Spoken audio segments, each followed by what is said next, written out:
It's time for RSM, the Ram Sports Magazine Show on Northern Colorado 5.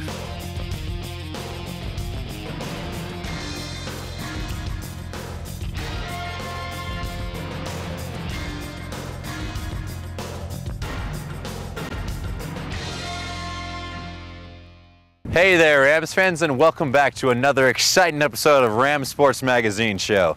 I'll be your host, Spencer Tillis, as always. CSU football had a bye week this last week, but now they're preparing to take on a very beatable Hawaii team. Let's check in now. The CSU football team entered their bye week at the perfect time. The Rams were on an emotional low after losing their sixth straight game and had many key players on the injured list.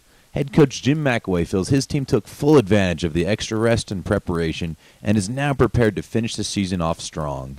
And I think, any team throughout the country, not just us, I think that it doesn't matter where you're at in any time in the middle of the season, you got an opportunity, because you break it up kind of by seasons, and now we're heading into the end of our season, and chance for us to, as I put it, let's finish where we started.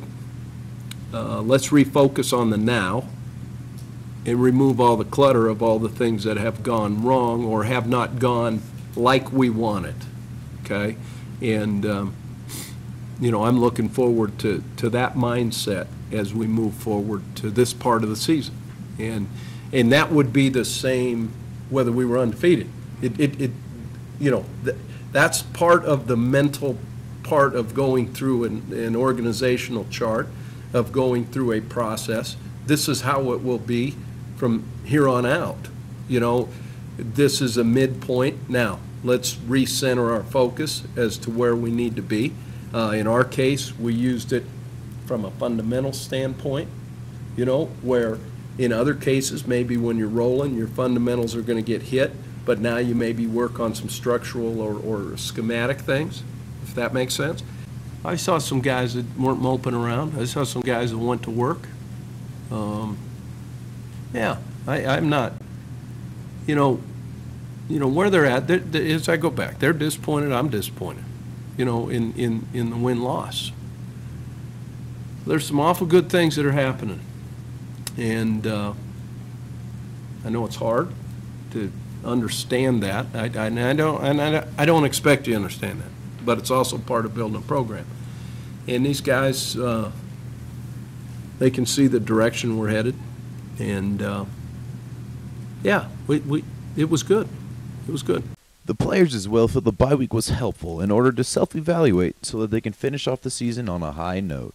You kind of get a little bit, it's nice having it right here, kind of right at the halfway point. You do get to kind of reflect and stuff and see what you can change, what you will change going into the next half, giving yourself a fresh start. So it's been very positive for us. So we're all still, emotionally we're the same as we were, day one coming in from, we came in from that great summer program and everything, and we're still all, ready to go. Nothing has ever faltered. The team's still got a positive outlook, and everybody's still very focused on getting another win. Despite the record, head coach Jim McAway feels that Hawaii offers difficulties to a team on defense as well as offense. Norm obviously is a guy that's highly respected in this profession, and what he's done offensively, he's in a little bit of what I would say a transformation from the true run and shoot, what they had kind of been noted for here in recent years, and is implementing, a little bit more, using those big guys up front and getting on you, and you can see his take on that is really showing, and defensively they've always been a team, and we played against them when I was in the Big Ten a little bit. We played them there. We played them, obviously when I was at Fresno. Big physical guys up front. Their corners, you watch the SC game, and, those guys got some wideouts that everybody in the country would like to have. And they let a quick move and a guy go early in the game, but you watch these guys lock these guys up in their man coverage, and you kind of say, usually you see these guys just running by people, right? I'm really impressed with how their corners play. I really am. Yeah, I mean, the guy's going to make himself some money, and he showed it in that game. So I think they feel comfortable, loading the box a little bit and letting those guys play on islands and say, well, that's a good pun, play on an island, right? But actually, lock you up, right? And take away some of your inside stuff, which, that's a comforting thing when you've got some lockdown corners, and I really think they do. All right, Rams fans, we're going to go and take our first quick commercial break, but don't go anywhere, because on the other side, we're going to check in with the volleyball team and see how they did last weekend when they hosted Boise State and Air Force. You're watching the Ram Sports Magazine Show on Northern Colorado 5.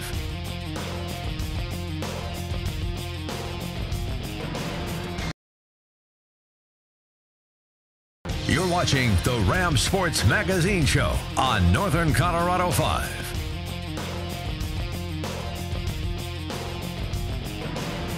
CSU volleyball hosted two very important conference games last weekend against Air Force and Boise State. Let's check in now and see how they did.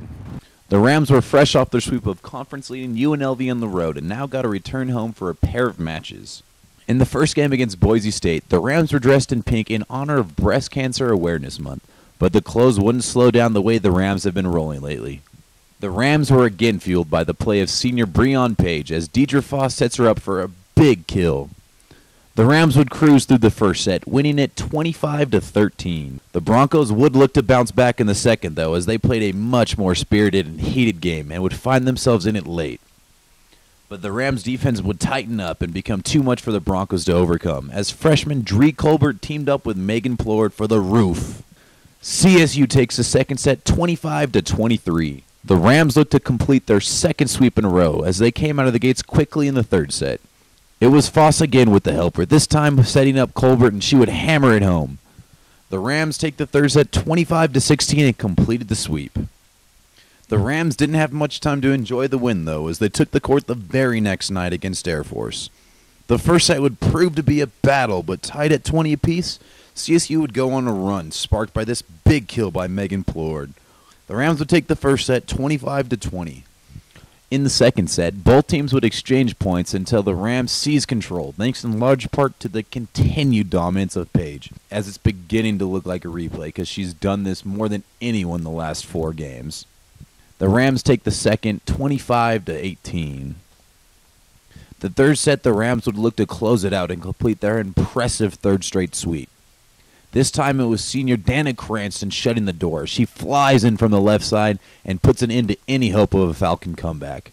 The Rams take the third set 25-15 and complete their very impressive third straight sweep. We caught up with head coach Tom Hilbert for a little post-game analysis and to preview this weekend's upcoming games against San Diego and Nevada. All right, Rams fans, we're now joined by head coach Tom Hilbert. Tom, you guys are on a 3-game winning streak, and now you're getting ready to take on the road. What's it going to take to come out of both of these games with 2 wins? Well, we got to take them one at a time, and we have to play effectively in terms of trying to disrupt them in the serving and passing game. I mean, you have to serve and pass well on the road, and I think that's going to be the biggest key. And then if we are able to do that and get them out of rhythm a little bit, then we've got to control balls and convert it to offense and attack them with our weapons, which I think we'll do. Your first game is against San Diego State. What have they been doing that have been giving people troubles lately? What's something that their tendencies are? Well, they've got a great player in Andrea Hanash. She's a middle attacker that hits from all zones and is very effective. And it's rare that you see a middle getting more attempts than anybody else on the team, but on that team you do. They give her the ball all the time. And she's very good. And, she's a player that you have got to stop in order to stop that team. With a player like that, what's it do having a girl like Megan who is in the middle, who's one of the top blockers for the school? Well, it's very good, except Megan may not necessarily be matched up against her first. And secondly, she hits a lot of balls behind the setter. So she'll go away from the middle, and it turns out that your outside hitters are the ones that have to be the ones to block her. So there's a whole, I mean, it's a team effort to stop a player like that. It's not just one player matchup. How's the confidence? I mean, it's got to be up right now around the team after sweeping 3 straight opponents, especially when you guys were sort of towards the middle, but now you guys are back on top in conference. No, I think it is. Our confidence is better. We're playing better. We're playing with a better tempo. We're more comfortable. And it's not just because we were at home. I think we did a nice job in Vegas too. So, you know, we've got, I've had a great week of practice. So it's a matter of going down and doing it in San Diego. Looking at that second game, what can you tell us about? It's Nevada, right? Nevada, yeah. Nevada has 2 very good middle attackers, and they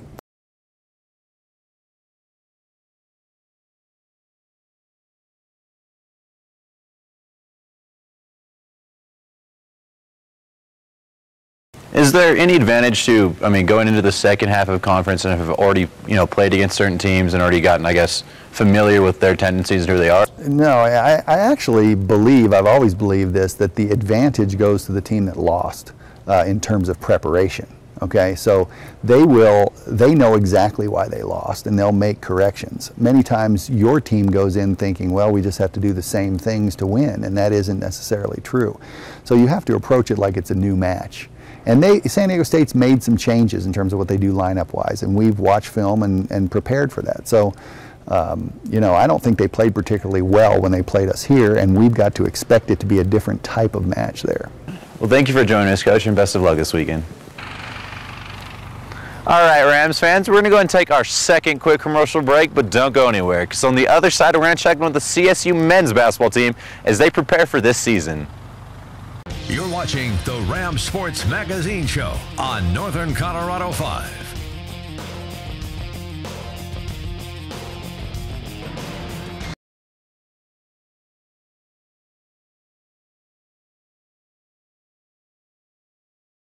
You're watching the Ram Sports Magazine Show on Northern Colorado 5.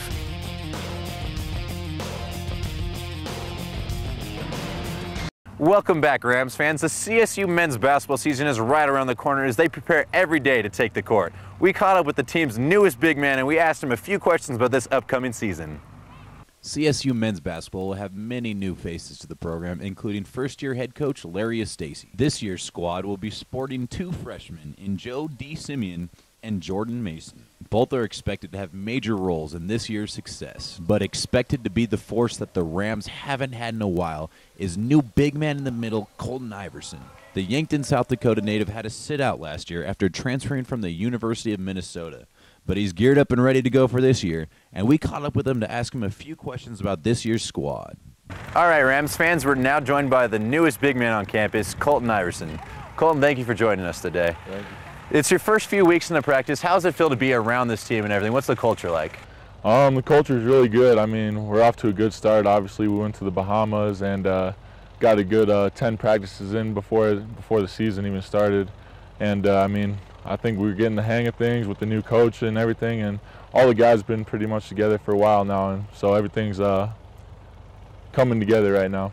Speaking of Coach Estacey, what are some of the things that I guess you should expect to see different from last year's team to this one, whether it be on offense or defense or just in general? I think this year we'll probably be playing a lot faster than we did last year. I think Estacey is really big on pushing the ball, getting back on defense, you know, creating a lot of turnovers, and so we're going to definitely use that style to our benefit, and I think we're in the best shape we've been all last year right now. So that's good, and I think we're just going to play a lot more physical and fast.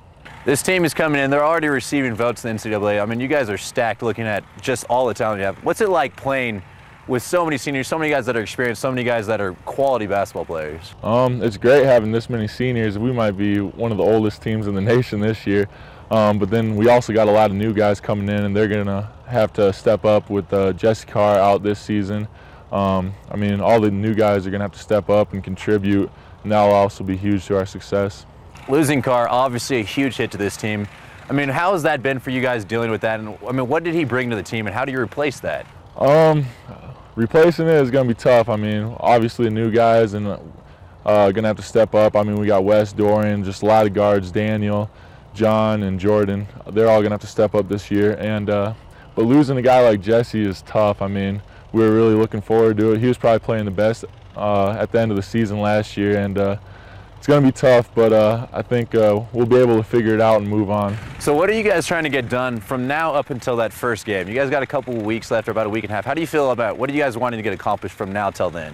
Basically just finishing our chemistry. I mean, we know how to play together, just getting to know Coach Eustace a little bit better, figuring out his style, getting better each and every day. I mean, never good enough, not even at the end of the season. So it's good just to, practice hard every day, come in and go to work. What are some of the things this team, do you feel, took away from last year, making it to NCAA tournament, going so far, winning all the games? I mean, what are some of the experience, some of the things that they learned from last year that will aid them this year?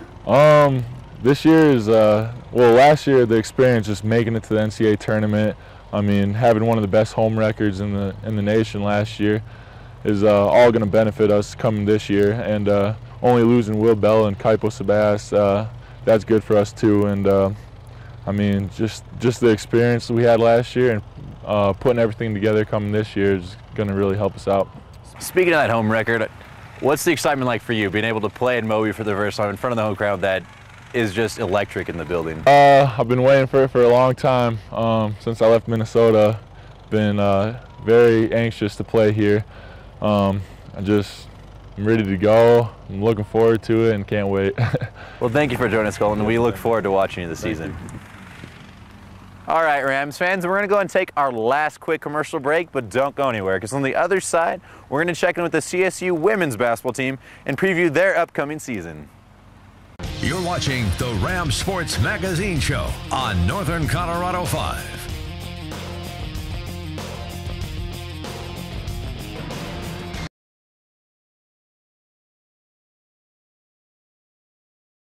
You're watching the Ram Sports Magazine Show on Northern Colorado 5.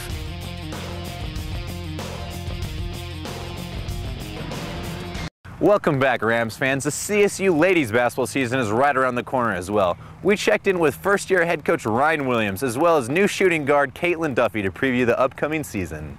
All right, Rams fans, we're now joined by CSU women's head coach Ryan Williams. Ryan, first of all, thank you for joining us today. So last time we talked, we said that the learning curve was now for this team, that they need to start picking up everything, all the schematics and everything that you were teaching them. How do you feel the learning curve has gone since then? Do you think they're starting to pick up your schemes? I think for the most part it's improving every day. I think defensively, I think that's where we've probably seen our greatest growth over the last week and a half, couple of weeks. It seems like they're understanding what we're really trying to get accomplished schematically there. Offensively, I don't know, we have good days, bad days. It seems like when the ball goes in the basket, you feel like you're making progress. But I think we're still learning our roles, how we can manufacture offense, but there is growth in those areas. We've had some kids practice really well offensively. Sam Martin's been practicing really well. Taylor Varsho, a freshman's really been practicing well. So up and down the board, there's been improvement. You got your first exhibition game coming up. How do you feel you're going to manage that game? Is that something where you want to give every girl like a lot of minutes and give them all an opportunity to see themselves, or is that something where you're maybe starting to see lineups? Yeah, I mean, we'll probably only have 8 healthy bodies for that exhibition, so everybody's going to get plenty of playing time. But I think one thing you want to try to get accomplished in these exhibition games is we're going to treat it like a game. I mean, the lights are on. I mean, the score is being kept, so we're going to treat it like a game, but at the same time, if there's opportunities to get kids in that maybe don't have as much responsibility as others and they can get their feet wet, we'll surely try to do that. But we're going to treat it like a game. We're going to manufacture our rotations and make sure those are clean and get the kids that are going to play the most minutes in that exhibition game. Well, as far as right now, granted you say you only have 8 or 9 that are healthy right now, but have you maybe established who you think your starting 5 will be? I think for the most part, I think we've got a solid 7. I think there's a couple kids that can go in and out of that starting lineup. And I anticipate probably having different starting lineups early on until we find something that really fits. And depending on, matchups night in and night out, whether it be if we have a size advantage or a size disadvantage, I don't think we'll be solidified on a starting 5 from day one. What do you think the offensive philosophy will be with this team? Is it one that you feel is going to get up and down the floor, or do you feel it's one that you're going to slow it down with? I just think it's got to be a solid, organized philosophy. You know, we've got some kids that can run, but with our depth, and we don't want to turn the ball over much. We don't want to play a million mile an hour. We want to make sure we're playing, quick, but it's got to be under control. So I think you'll see opportunistic runouts, opportunistic fast play, but I think you'll also see some organized slow play, if you want to call it that. I mean, if you watch the NCAA tournament, most of those games are 1.5 court. And for us to be a really good basketball team and to win games late, you have to be really good in the half court. And so that's where our emphasis has been up to this point. Well, thank you for joining us, Coach, and we look forward to watching you this season. One player expected to be out for at least another few weeks is freshman shooting guard Caitlin Duffy. All right, Rams fans, we're now joined by Caitlin Duffy. Kane, you are new to the program as a freshman. What are some of the things that you've noticed coming from high school that are the difference transition into college play? Obviously it's a lot faster pace. Everything's more intense, and I think they can tell you that when you're in high school and you're graduating, it's going to be a lot more fast paced, but until you experience it, I don't think anything can really prepare you. So I really can't say enough about the older girls and the coaches and how much they've helped us transition, not only on the court, but off the court and socially and everything else. So it's been tough at times, but it's been really good. Speaking of the girls, you're coming into a group that has a lot of veteran players. What have some of them been saying to you as far as bringing you along to the program? Little things like when you're on the court and you make a mistake and they're always positive and bringing you back up, and then bigger things like transitioning from being away from home, they're always aware of how you're feeling and so welcoming. If you ever need to talk to anyone, they're always there. So they really have been great, really good. Do you feel there's a large learning curve? Going from being, the player of your team to one that's every player on the team is used to being that person? Yes, it definitely is. And I think everyone's kind of going through that in their own way, so that helps because everyone knows, they've kind of been the star on their team, and then you have to come together and play a role. And it is also freeing because, the pressure's not all on you like it was in high school. And so it is definitely a transition, and mentally kind of getting used to that is different, but it's good. I like it a lot better. You're coming in at almost in the same learning curve as a lot of the other players because there's a new coach and they're not used to the new system and everything. Mm-hmm. How has that been for you, adapting to his system, adapting to the college-style offense? It's been hard. I make more mistakes, I think, every day than I ever made in high school, but at the same time, I'm learning a lot every day. That there isn't a practice that goes by that, or even a drill that goes by that I didn't learn something. And I think for the older girls, they're a lot more experienced, because they've been here before, but at the same time, it's a new coaching staff, and so they're learning too, which helps, because they can help you along and it's okay, just, get the next one. So, yeah. Well, thank you for joining us, Caitlin. We look forward to watching you this season. Thank you. All right, Rams fans, that's all the time I got for you this week, but make sure to check in next week for another exciting episode of Rams Sports Magazine Show. This has been RSM, the Rams Sports Magazine Show on Northern Colorado 5.